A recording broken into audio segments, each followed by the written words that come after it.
আসসালামু আলাইকুম রহমতুল্লাহ। আশা করি আপনারা ভালো আছেন। আপনারা জানেন আমি এই চ্যানেলের মধ্যে বিভিন্ন সময় টুকটাক বিষয় নিয়ে আলোচনা করে থাকি।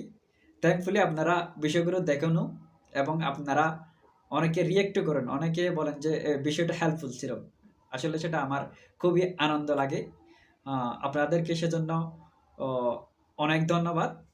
আজকেও ঠিক সেরকম একটা টুকিটাকি বিষয় যেটা নিয়ে আমি ছোটবেলা থেকে অনেক কনফিউশনে থাকি।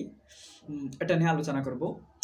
বিষয়টা হচ্ছে আমাদের যে গ্রেগরিয়ান ডেজ ক্যালকুলেশন আছে ওখানে মঙ্গলবার এবং বৃহস্পতিবারের বিপরীতে যে ইংলিশ টুইসডে এবং থার্সডে, এই টুইসডে এবং থার্সডের মধ্যে আমি কি করে ফেলি, কনফিউশন করে ফেলি। ছোটবেলা থেকে কনফিউশন করতাম। এখন একটা আমি কি বের করলাম, ট্রিক্স বের করলাম আর কি। ওয়াশরুমে বসে বসে কোনো কাজ নাই, একটা ট্রিক্স বের করলাম যাতে এই শব্দ দুটোর মধ্যে কনফিউশনটা এড়ানো যায়।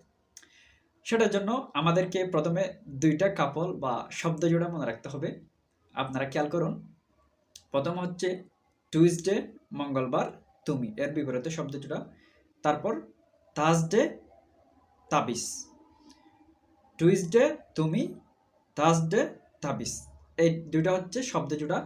এবার আমরা হচ্ছে কিভাবে সমন্বয় সাধন করব বা কিভাবে মনে রাখবো বিষয়টা আমরা দেখি। প্রথমে মঙ্গলবারের ইংরেজি টুইসডে, এটা খেয়াল করুন। টুইসডের মধ্যে কি আছে? T U.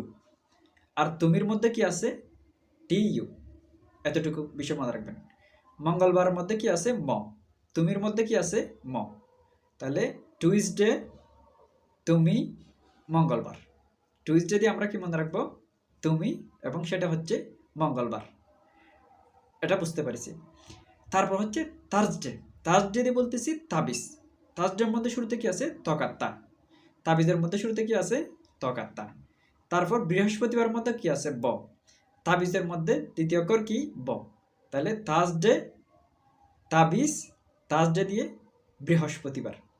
আশা করি বিষয়টা আপনারা বুঝতে পেরেছেন এবং এভাবেও যে বিষয়গুলো মনে রাখা যায় সেরকম একটা ধারণা পাইছেন। আর যে আসল আইডিয়াটাই হচ্ছে মেন, এরকম কিন্তু আপনি